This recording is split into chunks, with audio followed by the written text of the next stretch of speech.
When the United States completed the purchase of the Louisiana Territory in 1803, President Thomas Jefferson had a problem. While the territory's 828,000 square miles, nearly doubling the size of the rapidly developing country, was definitely a good thing for the president, no one knew exactly what was contained within its borders. Jefferson was optimistic, though, that this newly acquired land could contain the Northwest Passage, a route that connected the developed eastern United States to the Pacific Ocean entirely by water. If this passage were real, it would open up so many valuable trade opportunities for the growing nation. Just 2 days after the official declaration of the Louisiana Purchase on July 3rd, Jefferson's secretary, Meriwether Lewis, began planning an expedition to explore the new territory. In fact, Jefferson had already written to Congress months earlier requesting authorization for a westward expedition, calling it a diplomatic journey and citing economic benefits of trading with Native American groups on the route. In preparation for this, Lewis began studying skills that would be important for the journey, like map-making, medicine, and botany, with experts in Philadelphia. Some of the supplies Lewis initially purchased in Philadelphia include weapons, medicines, scientific instruments, gifts to trade with indigenous groups, and almost 200 pounds of soup. Lewis commissioned a keelboat, chosen for its ability to transport large amounts of weight upstream, in Pittsburgh. Supplies for the expedition were ordered to nearby Fort Fayette, a well-known supply depot, to be loaded onto the ship once completed. Unfortunately, when Lewis arrived in Pittsburgh, the boat had just started to be constructed, a 6-week process. Additionally, the weapons had not been transported with the rest of the supplies.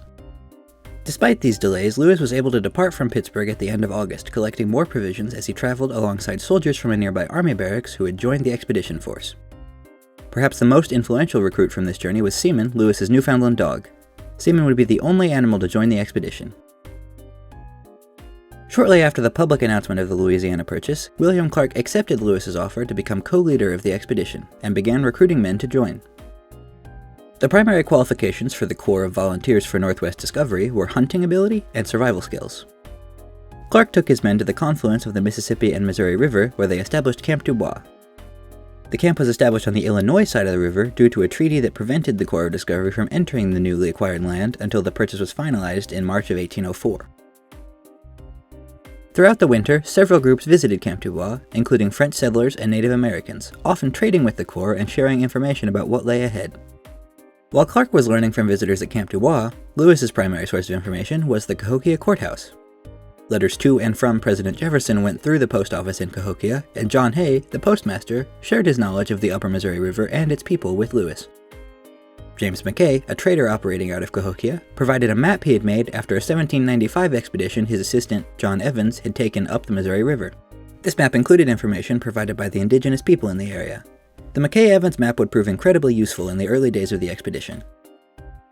Over the winter at Camp Dubois, Clark trained the men of the expedition skills like shooting and marching in formation. As the Corps was technically a military unit, he also tried to emphasize the importance of following orders and other military values. Some of the men on the expedition had formerly served as soldiers, while others were new to the experience. By May of 1804, the Corps of Lewis and Clark, an interpreter, 27 soldiers, 14 boat crew members, and 1 enslaved person was ready to head west.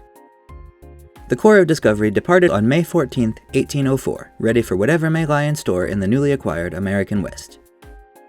As Clark wrote the night before the journey began, "All in health and readiness to set out, boats and everything complete, with the necessary stores of provisions and such articles of merchandise as we thought ourselves authorized to procure. William Clark, Sunday, May the 13th, 1804.